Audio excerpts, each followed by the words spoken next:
WYTAYBA. Blaine has a degree from Purdue University and Stanford's an executive program in entrepreneurship and has been featured as a TEDx speaker. Blaine fired the man over 27 years ago and has been running his own businesses ever since. We are very excited to have Blaine share everything he knows with you today. Welcome to the show, Blaine. Hey, Ken, thank you for having me on Fire the Man. I love the name of the podcast. I've listened to some great episodes and, you guys are doing a great service here, putting this stuff online, inspiring people, helping people. And I hope today we can maybe inspire somebody else to fire the man. Yes, absolutely. That's exactly what we're here for.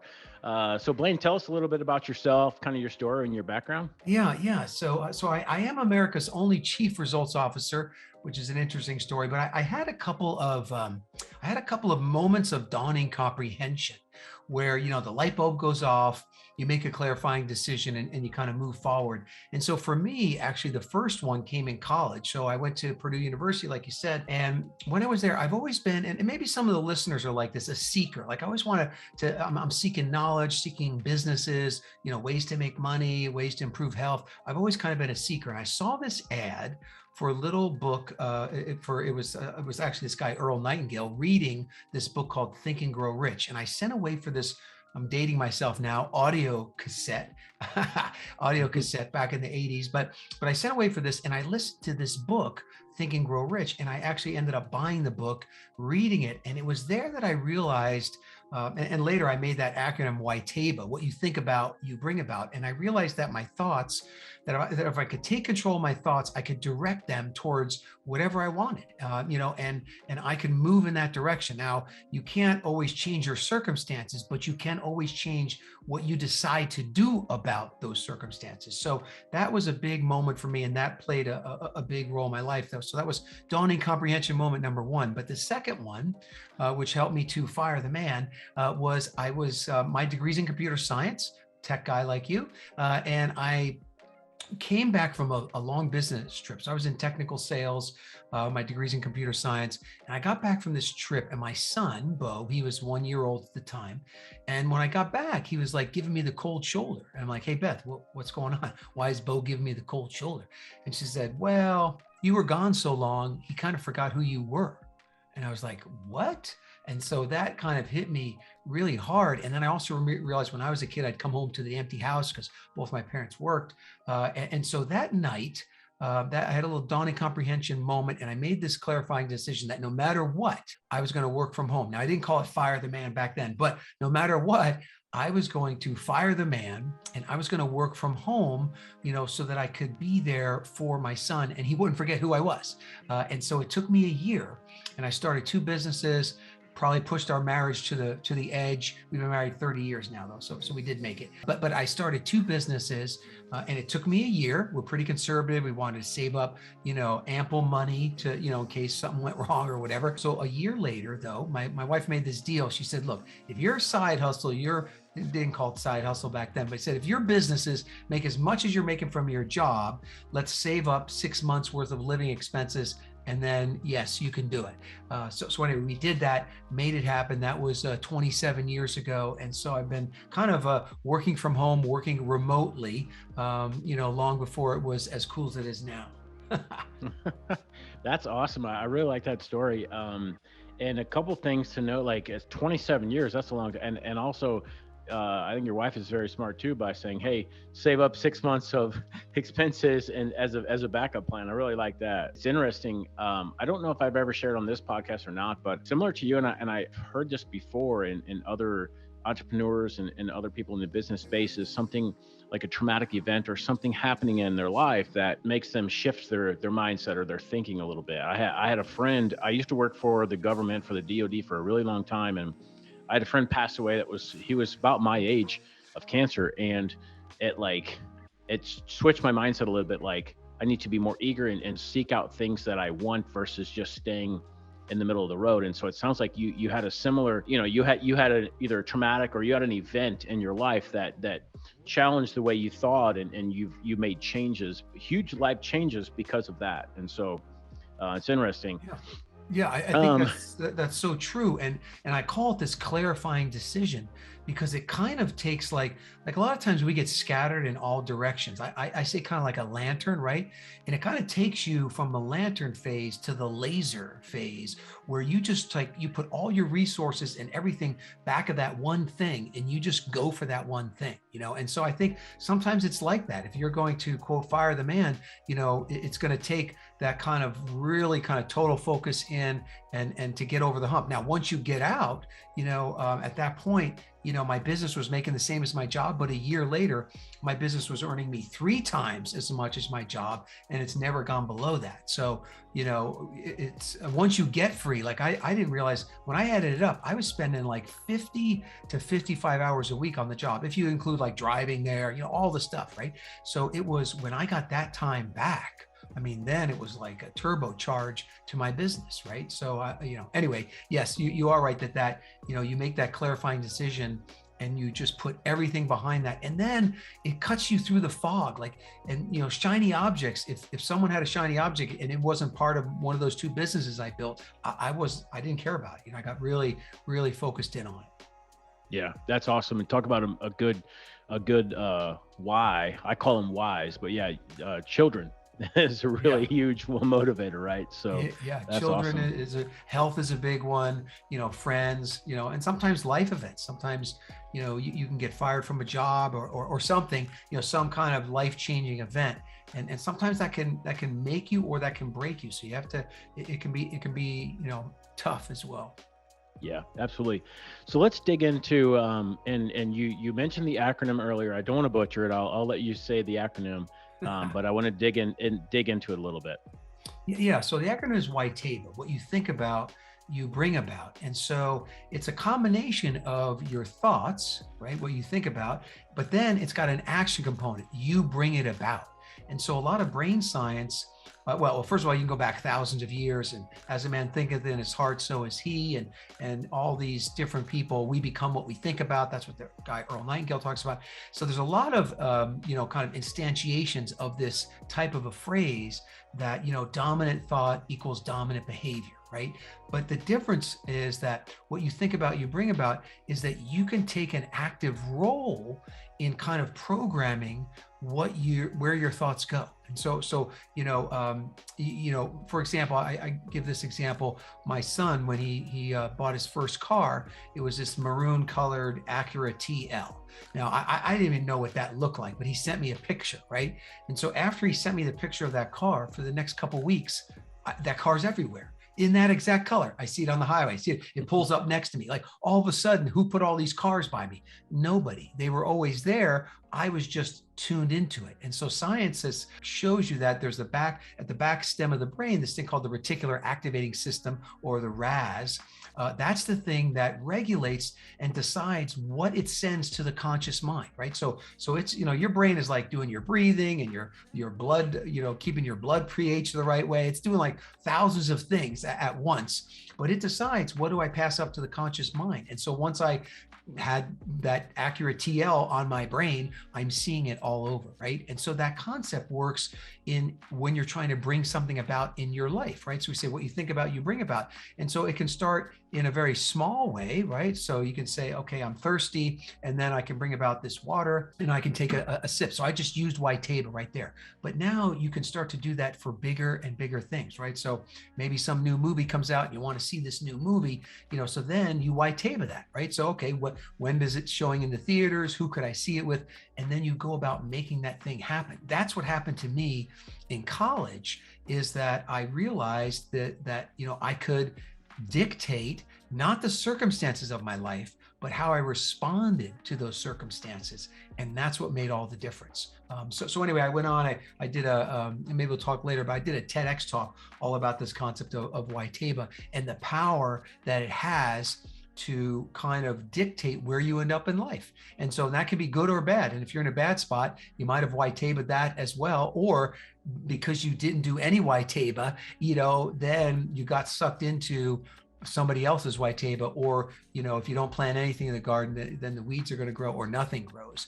So you can kind of end up a little bit of drifting in the wind. But wherever you are in life, you can kind of step back, take control of those thoughts, you know, and really begin to direct your life in the direction you want to go. No, that's interesting. And it's really cool to hear the science behind it because you always hear, of things like that, but then hearing the science behind it. And a couple things that come to mind for me is I've got this poster behind me. It's a huge saying that I always look at and think about when I have difficult decisions. I have goals printed out, posted up, and so it's that thing that, it's like always like reviewing and looking at what you want, visualizing it. And yeah, so the science behind there makes sense. So as we kind of take that science and then turn it into practical applications and practical uses, how can the listeners get an hour's worth of stuff done in 30 minutes? Okay, so this is a great framework. So what happened for me is that, I mentioned I started those businesses, and those businesses, I did start businesses, and still today, I like to run businesses that have no daily operations, right? So you have to get things set up, you have to monitor things, but there isn't any daily operations, kind of a lot like your e-commerce business. And so this gave me the time to do what I really like, is self-development. How do I get better? What can I do? And so I ended up starting a company, in 2009, I think it was, called Selfluence, the art and science of influencing yourself. And that's where I really got into these frameworks. And I realized that we're kind of all powered by Selfluence, and that you don't need anything else. Like the mind that you have right now, you've got all the software you need up there. You already know how to do stuff, and you might not be directing it, the power that you have in your mind. You might not be directing it all the time as much as you'd like, but you already know how to do it. And that is true for this concept of what I call the 30-minute hour. So that's how to get an hour's worth of stuff done in just 30 minutes. So literally you're compressing time. Now this is very powerful stuff here. So we're gonna do it. We're gonna show you how to do that right now. But it's so powerful. I want to make sure that it's used for good and not for evil, right? So what I want to ask you, I've got this question. Let's say that you and I, we do 4 30-minute hours in a row right now. So basically we get 4 hours worth of stuff done in just 2 hours. Now that leaves us 2 guilt-free hours to do anything we want. And I don't want you to say more work. Now, we might be type A, we might say we're gonna build our shopping cart out or whatever. No, let's say it's not work. So for me, and I'll ask you in a minute, for me, if I had 2 guilt-free hours, I do like the Peloton bike, which I have in my home office. So I might take a Peloton bike ride. I like hiking, so I might go out for a hike. I like to connect with old friends, and that's like so much fun for me. So I might connect with an old friend, and then I do work from home. I do like a good old-fashioned power nap. So I might take a 10 to 20-minute power nap. So, but Ken, what about you? What if you had 2 guilt-free hours, what would you do? So like right now in the moment, I would probably go swimming with my son. He's at the pool now. And then I would take my dog for a walk. He loves walks. And then it gets me outside because I'm like you, I work from home inside an office. And so, yeah, I would hang out with my son and take my dog for a walk. Perfect. All right. So what I want the listeners to think about is, what would that be? Because as you compress time, I want you to put more of that into your life. Because in the end, I've studied a lot of people, interviewed a lot of people, and at the end of the life, they don't say, oh, I wish I had built my business more. They almost always say, I wish I had more memorable moments with the people that I love. And it's interesting that when I talk about the guilt-free time, a lot of times things with other people, especially people that you love, come up. So anyway, let's put some of that stuff in. All right, back to the 30-minute hour, how to get an hour's worth of stuff done in just 30 minutes. Now, there is a day of the year, some people have it more than once a year, but there's a day of the year where the average person is 3 to 10 times more productive than their normal day, right? So 3 to 10 times, that's 3x to 10x. We're only looking for 2x, right? We're only looking to condense time from 60 down to 30, but they're 3 to 10 times more productive than their normal day. Do you know what day of the year that is? I have no idea, but I'm excited to learn. All right. So when people think about the 30-minute hour, the first thing I want you to think about is this day, because when I tell you what it is, you're going to be like, yes, that was one of the most productive days of my life. And so what it is, and you already know how to do this, it's the day before vacation. Think about this. The day before vacation, people are 3 to 10 times more productive than they are in a normal day. Now, it comes down to three things. And so I create a little acronym so you can remember it. So you think of the 30-minute hour day before vacation mode. I have a little sign in my office, day before vacation mode, because I want to stay in that mode. But then I came up with an acronym called PDF. Now, PDF, people say, hey, email me the PDF or print out the PDF. So in technical e-commerce, that stands for portable document format, but that's not what it is for us. But it's easy to remember. That's why I used it. But for us, it stands for plan, delegate, focus, right? So let me unpack each one of those so that people can start to have the 30-minute hour. So plan, delegate, focus. So let's talk about planning.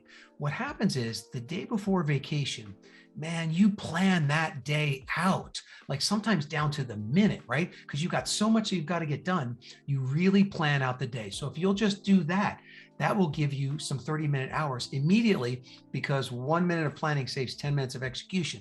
So planning your day, preferably the night before, but if not, first thing in the morning. So planning your day is key. Now, the day before vacation, the person wakes up on average 30 to 60 minutes earlier. So tomorrow, if you just wake up 30 minutes earlier, there's a 30-minute hour right there because you got 30 extra minutes. So a lot of times people do kind of wake up early. The other thing about the planning is, on the day before vacation, you have a very clear vision of what you're trying to do, and you live out this concept that people know about, but they don't always live about. And that is the 80-20 rule. So most people have heard of that, the Pareto principle, that 20% of what you do produces 80% of your results, but then 80% of what you do only produces 20% of your results. But on the day before vacation, you are planning out your day and you were doing just that 20%, the things that are high value, got to get done, and you're kind of ousting the 80. Right. So if you'll use some of that, you can oust some things out of your day to create time to create that 30-minute hour. So think about that. So it's getting up early, the vision, but really the planning. So that's part one. Part two is delegate. And so when you think about this, on the day before vacation, all of a sudden you become the master delegator, right? It's like, I've got to get this stuff done. And you think who before do. Think who before do. You think who could do this before you go do this. And a lot of times you're like, I can't do it all. I'm leaving tomorrow on vacation. I have to delegate this to other people. So if you'll increase your delegation and you'll ask people to do stuff, or maybe even defer some things till later, that can open up time for higher valuable stuff. But you become kind of this delegation master. I know my wife, she also works from home, and she'll be like, hey, I'm going out. Can I do anything for you? Boom, boom, boom. I delegate, the post office, the bank, all the errands to her. And I have a couple of 30-minute hours, from that. So planning and delegating. And the last part, which is where I get the most 30-minute hours from, is focus. And you have this very powerful, kind of weird, fierce focus on the day before vacation. Think about all the things that don't happen. There's no chit chat at the water cooler. There's no long conversations with people. There's no chasing shiny objects. There's no long internet traps. You're not getting stuck in the news media or social media or any media for that matter on the day before vacation, right? So there's all those things that don't happen. There's no long responses, and you become Dr. No. You become Dr. No on the day before vacation. So people say, Blaine, can you do this? No, no, no, no, no. And if you'll adopt that attitude, that if someone asks you, you say no. And now sometimes that produces more free time, the 30-minute hour. But the bigger thing is that by you saying no, you avoid the 90-minute hour. The 90-minute hours where someone says, hey, can I have an hour of your time to do this or do that? And it takes 90 minutes, right? Or somebody asks for 10 minutes and it takes 30. So no, you have to become Dr. No. So you want to add that in as well. You also tend to stay on schedule and focused. Now, how do you do that on the day before vacation? A lot of times it's with your schedule and you're blocking out certain times for certain things.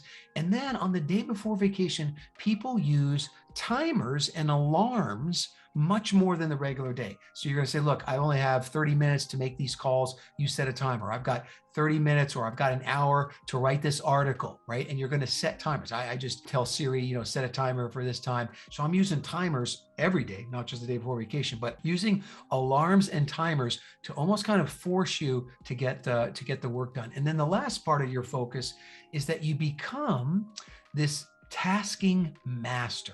You, on the day before vacation, you are a master of tasking. And there's three types of tasking. There's single tasking, multitasking, and batch tasking. You become an expert at all three. So single tasking, that is when it's a job that only you can do and it needs your total focus, right? So for me, I write a lot of articles for mastermind groups and their newsletters. And so that's just something I do myself. And so when I do that, I can get an hour's worth of article writing done in 30 minutes if I will go into single focus mode. What does that mean?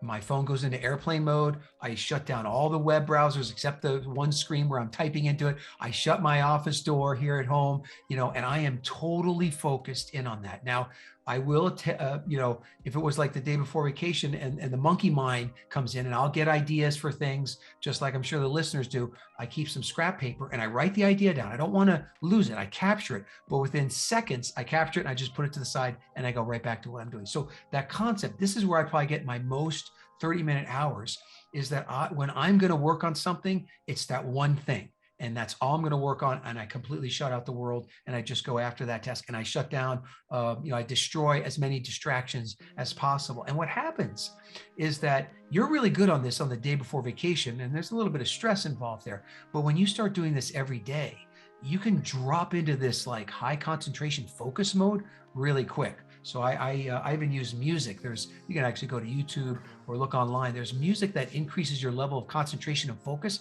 And when I put those songs on, boom, I'm in the zone.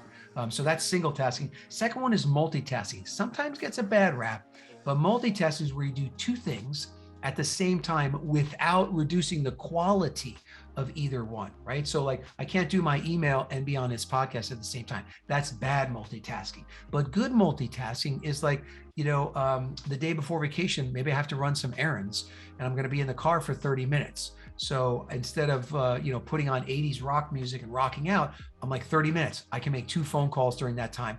I can make phone calls and drive at the same time, right? Hands-free phone, totally safe, but I can do that. I can drive at a good quality level and talk on the phone, good quality level. Or I can work out and listen to this podcast, right?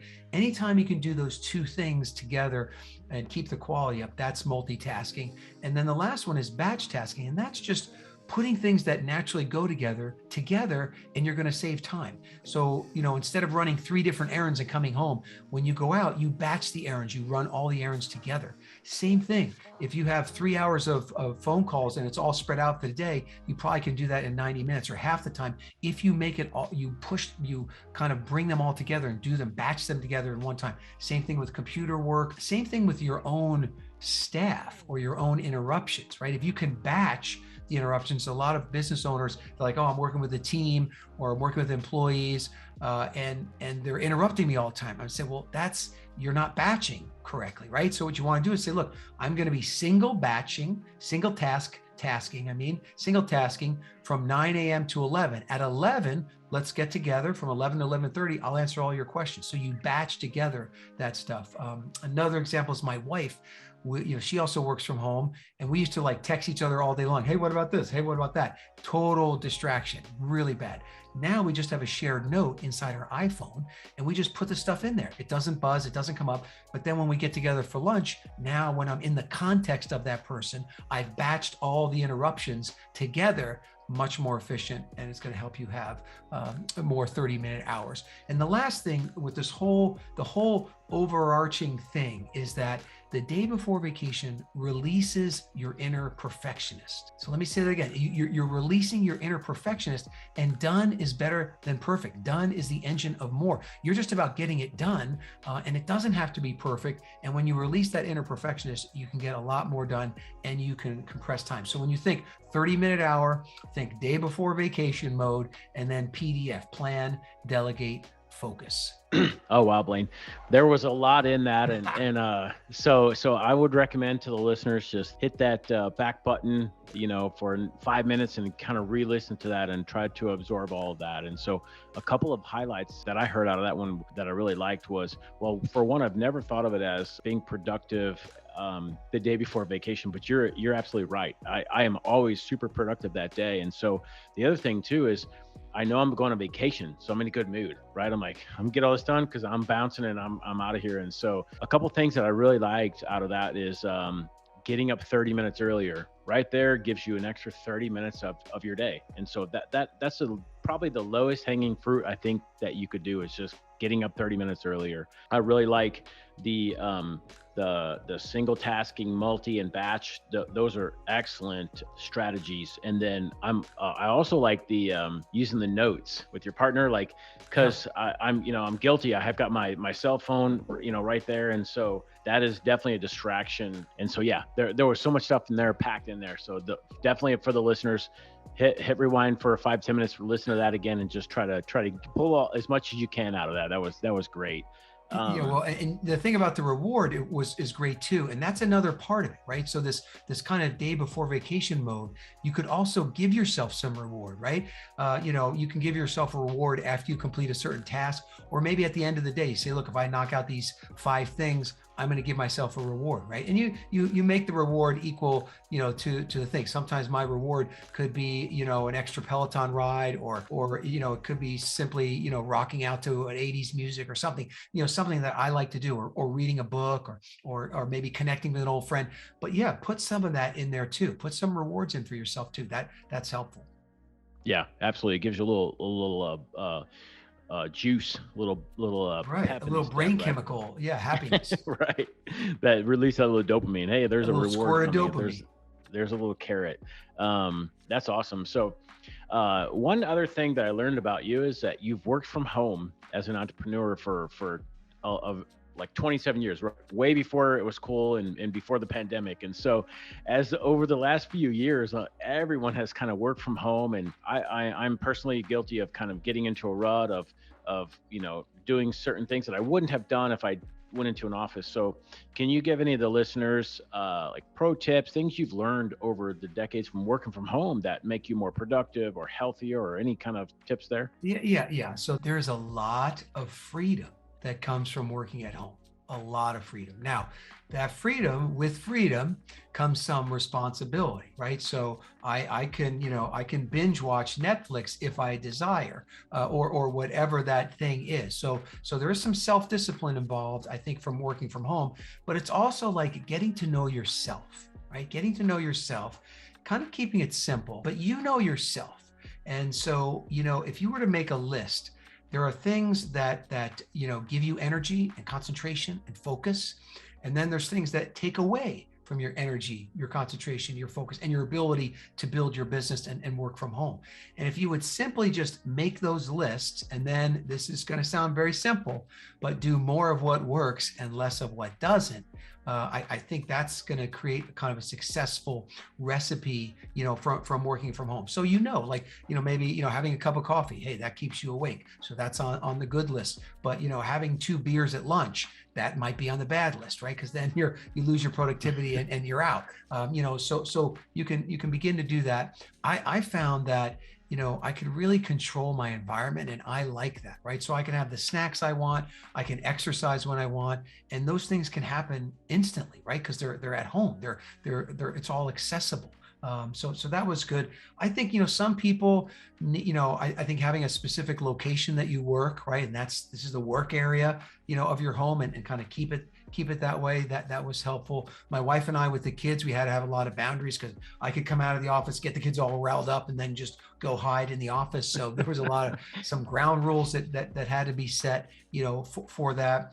Some people like to dress the part, like they'll put on a certain, not necessarily business clothes, but they have like their work outfit kind of a thing that they put on, right? Because mentally, to try to get them, into the game. And I think that you have to be, a little self-disciplined to do it. And I think also, it's so easy just to fall back into the workplace when it's in your home. So I would caution you to have some kind of like a starting and an ending routine. And the ending routine is, when you wind it down, you go through some certain things, and maybe even turn off your computer and stuff. So it's not too easy to jump right back in, because, I found myself, having to do that and having to kind of limit checking email and you can easily kind of overwork. Now, luckily my wife, is able to kind of regulate me and make sure that I didn't, kind of overwork. So having a good partner, right? Whether that's a business partner or a friend,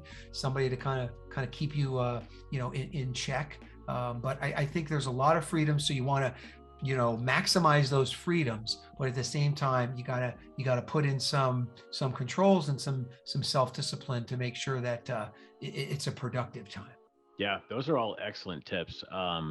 Really cool. Yeah, and I think the simplest one that I would echo is do more of what works and less of what doesn't. I think that Right. applies perfectly, and so that's awesome. I appreciate you sharing those. And so as I read your bio, Blaine, I noticed something in there, and I'm very curious and excited for you to share it with the listeners.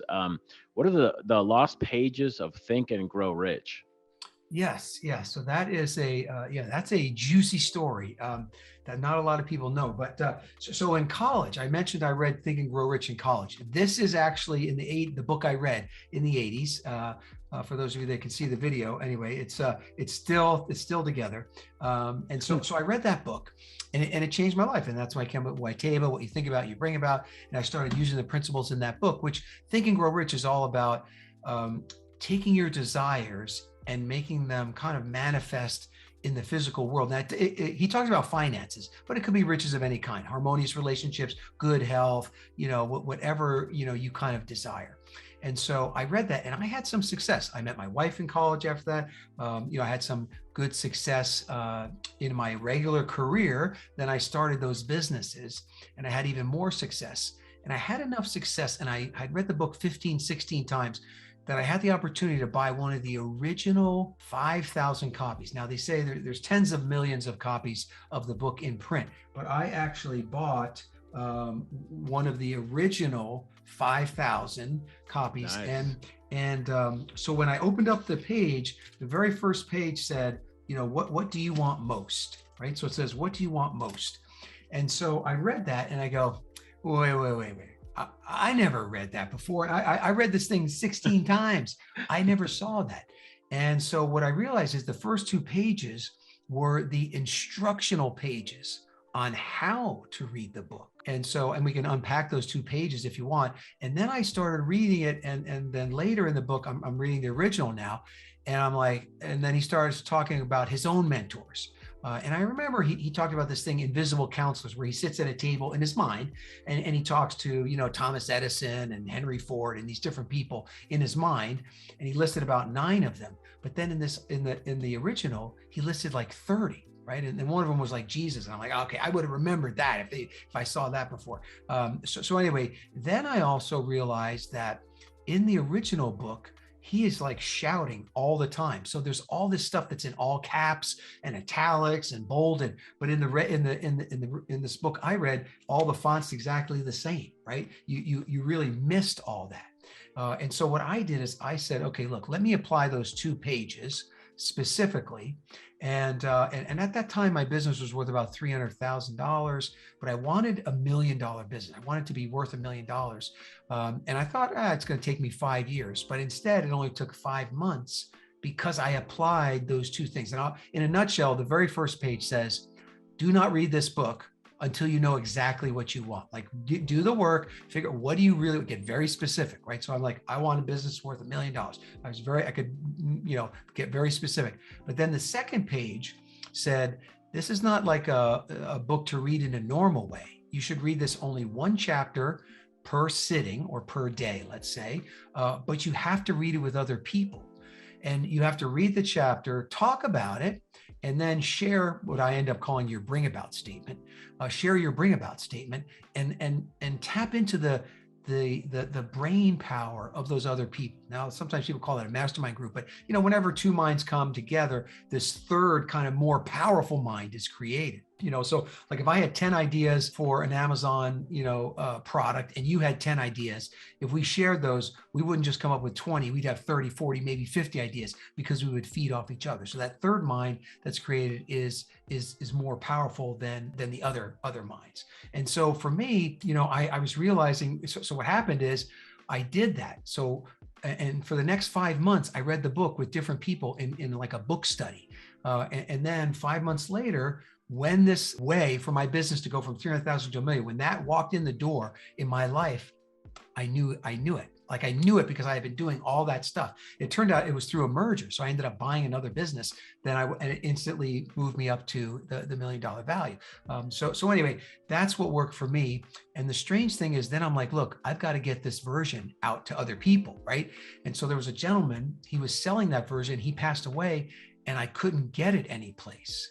And so luckily, the very original version from the 1930s that was published by the Ralston Society was in the public domain. So I was able to get that. Well, I've got a green screen, so you might anyway, it looks weird on the green screen. But anyway, I was able to get that original. And so I published Think and Grow Rich, the book study edition, which has my own like guidebook, but then it has a book study, and then it has the original text with all the highlight, bolding, and italics and all that stuff. So anyway, the main missing pages were those instructional pages telling you, to get laser focused on what you want before you read it, but then also how to read it in a group with other people. And then I think that if you just read any version, it's great. There's a lot of value there, but I think there's more value in that original text. And now That's you know awesome. the rest of the story.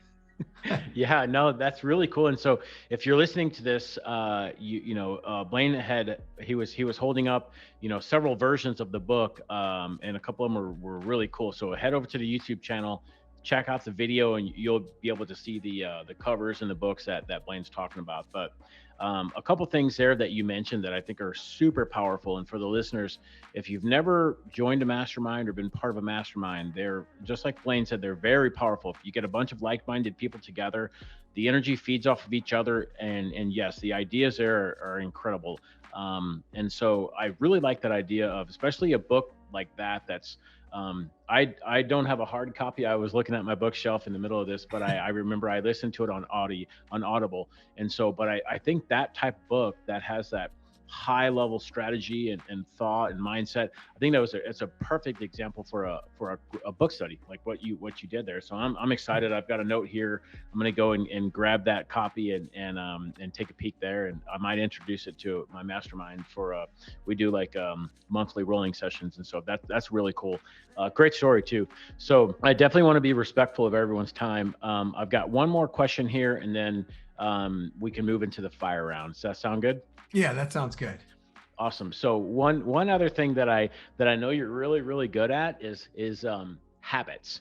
And so I've got this here, that you have a documented streak of 1,434 days in a row and counting. Can you share what that is, and how are you able to do that? Yeah, so now I think today was like day 1,573 or something like that. So Nice. the streak continues on. So again, this is the frameworks from Selfluence, right? Powered by Selfluence.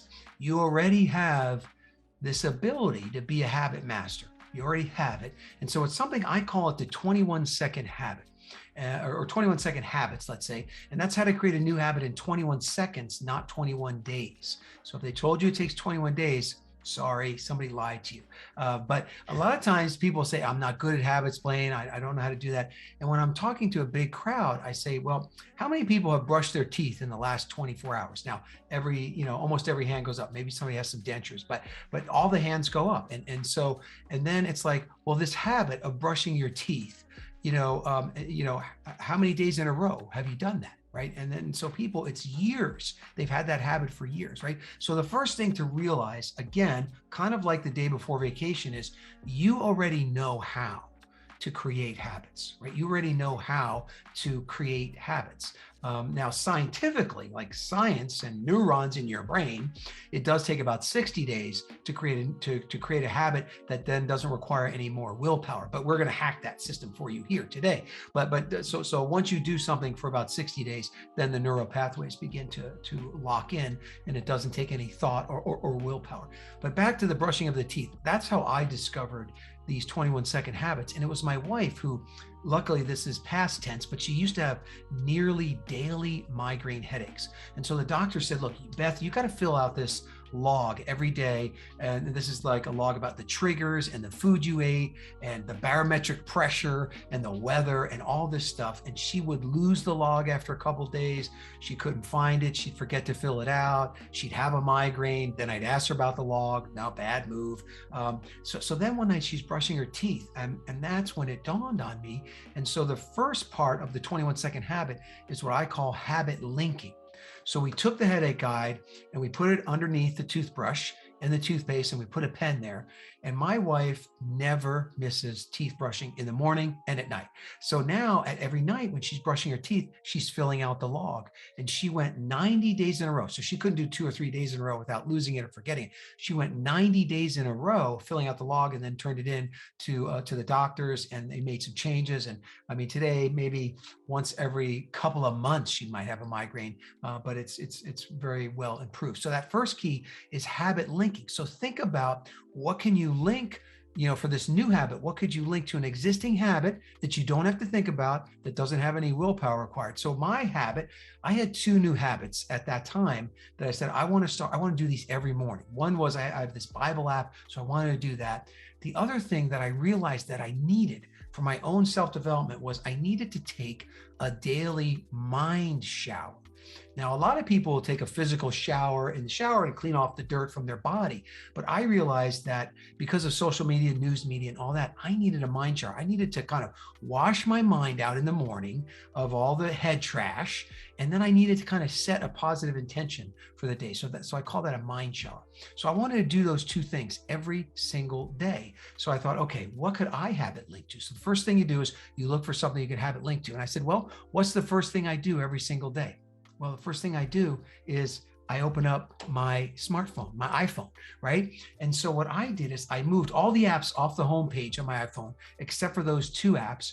And every morning when I open my phone for the first time, I have to do those 2 apps, right? So there's the habit linking, no willpower required. I see it every morning. I open my phone every morning. I have for the last 1,572 days or whatever, 73 days, I've opened up my phone. So there's no willpower required. But here's the second key.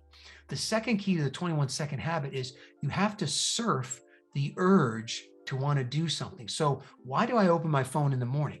Well, I have this urge because I want to know, did any orders come in? Do I have emails? Have my kids texted me? What's going on in the world? I have all these things I want to check, my investments, my bank accounts, all this stuff. And I have this big urge to want to do that. So what I literally surf that urge, and I take the energy from that urge to want to do that stuff, to pour it in to get to do that Bible app and to do the mind shower, every single day. Now, then once you have a habit for really a streak of 3 to 4 days, then it starts to even take a deeper root, and you don't want to break the chain. You don't want to break that streak. And so for me, that streak now is lived now, like I said, over 1,500 days, and I don't even have to think about it anymore. It's kind of happens automatically. So when you want to start a new habit, what you do is link it to an existing habit, and then surf some kind of urge, right? So my wife, she doesn't like that gritty, dirty teeth feeling, right? So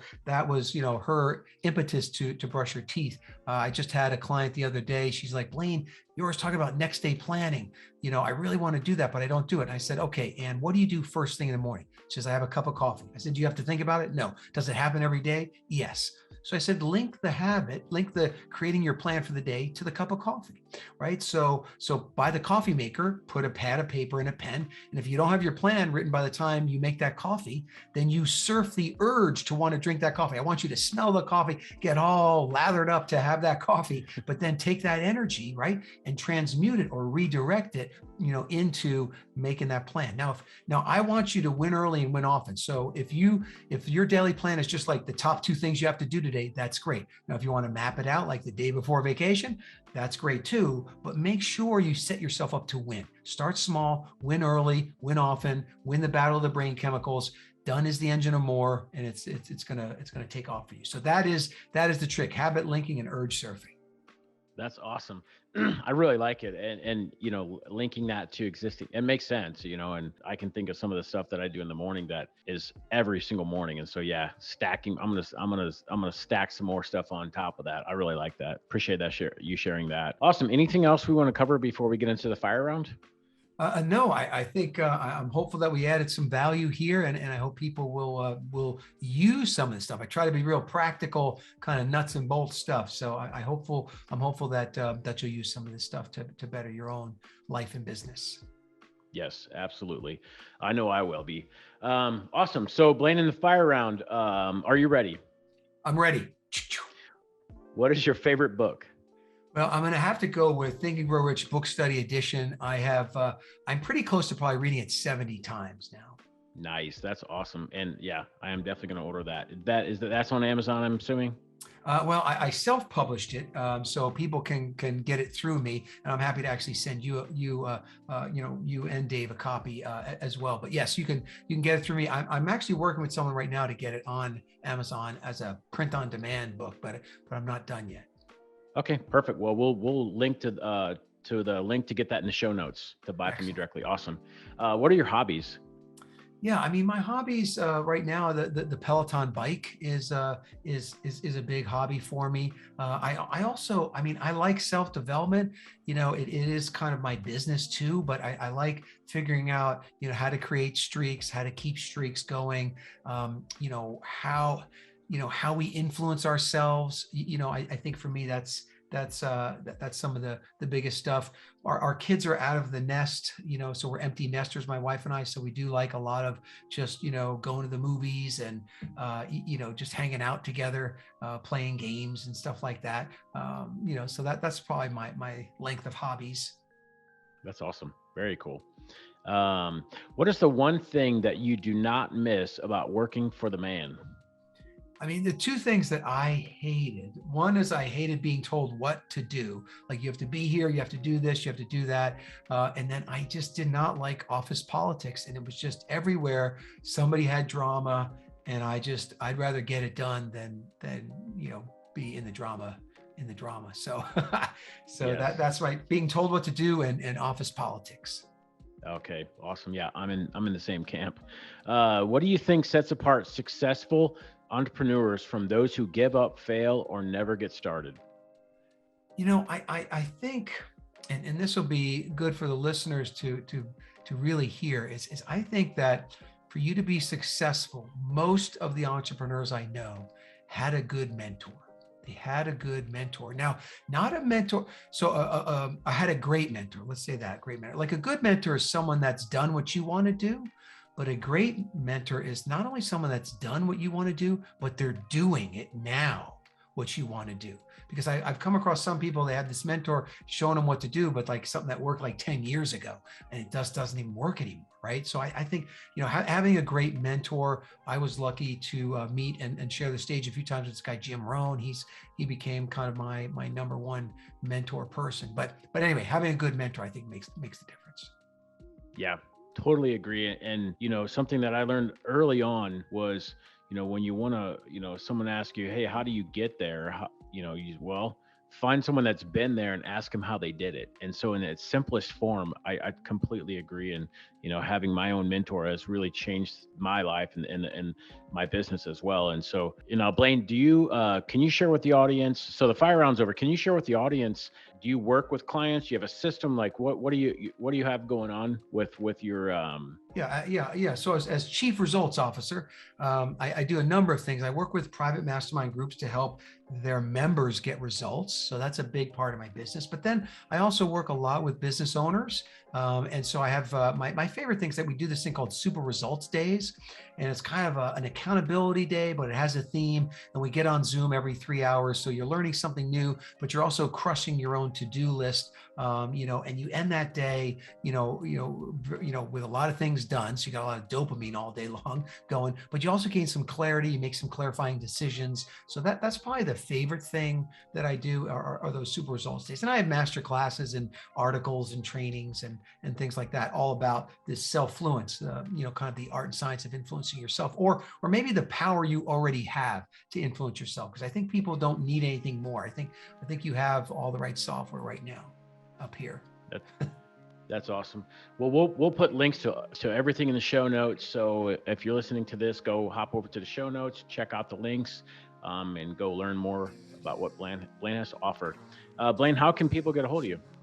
Yeah, probably the easiest thing is I did a TEDx talk. So if you go to Blaine TEDx, so BLAINE TEDx.com, you can opt in and get that, and then we'll be connected. You'll have my email. You'll get to know me through a little series of emails. And if I can serve you or help you in any way, would love to do it. That's awesome. Really appreciate you taking the time to come on the show today and drop all the knowledge bombs and share everything with the audience. And looking forward to staying in touch. All right, Ken, thank you for letting me be here. And I'll leave the audience with this. The bad news is that time flies. The good news, you're the pilot. So pilot well, my friends.